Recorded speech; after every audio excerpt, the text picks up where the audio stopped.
ನಿರ್ದಿಷ್ಟ ನಿಯಮಕ್ಕನುಸಾರವಾಗಿ ಸಂಖ್ಯೆಗಳ ಕ್ರಮಬದ್ಧ ಜೋಡಣೆಯನ್ನು ಶ್ರೇಣಿಗಳು ಎನ್ನುವರು. ಅಂದ್ರೆ ಒಂದು ನಿಯಮ ಇರಬೇಕು.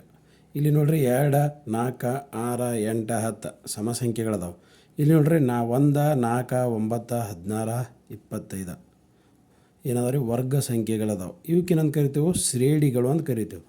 ಶ್ರೇಣಿಯಲ್ಲಿನ ಪ್ರತಿ ಸಂಖ್ಯೆಯನ್ನು ಶ್ರೇಣಿಯ ಪದ ಎನ್ನುವರು. ಪ್ರತಿಯೊಂದು ಸಂಖ್ಯೆಯನ್ನು ಏನಂತ ಕರಿತೇವೆ? ನಾವು ಶ್ರೇಣಿಯ ಪದ ಅಂತ ಕರಿತೇವೆ. ಒಂದನೇ ಪದ A1 ಅಂತ ಗುರುತಿಸ್ತೇವೆ, ಎರಡನೇ ಪದವನ್ನು A2 ಅಂತ ಗುರುತಿಸ್ತೇವೆ, ಮೂರನೇ ಪದವನ್ನು A3 ಅಂತ ಗುರುತಿಸ್ತೇವೆ, ಎರಡನೇ ಪದವನ್ನು AN ಅಂತ ಗುರುತಿಸ್ತೇವೆ. ಹಾಗಾದ್ರೆ ಸಮಾಂತರ ಶ್ರೇಣಿ ಅಂದರೆ ಏನಪ್ಪ?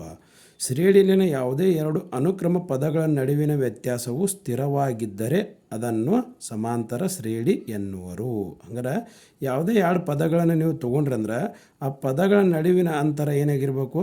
ಸ್ಥಿರವಾಗಿರ್ಬೇಕು. ಅದಕ್ಕೇನಂತ ಕರಿತೇವೆ ನಾವು? ಸಮಾಂತರ ಶ್ರೇಣಿ. ಉದಾಹರಣೆ ನೋಡ್ರಿ, 2, 4, 6, 8, 10 ಇಲ್ಲಿ ಯಾವುದೇ ಎರಡು ಪದಗಳನ್ನು ನೀವು ತೊಗೊಂಡ್ರೆ ಏನಾಗಿರ್ತಾವೆ? ಅವುಗಳ ನಡುವಿನ ವ್ಯತ್ಯಾಸ ಸಮ ಆಗಿರುತ್ತೆ. ಇಲ್ಲಿ 3, 6, 9, 12, 15 ಇವೆರಡರ ನಡುವಿನ ವ್ಯತ್ಯಾಸ 3 ಐತಿ.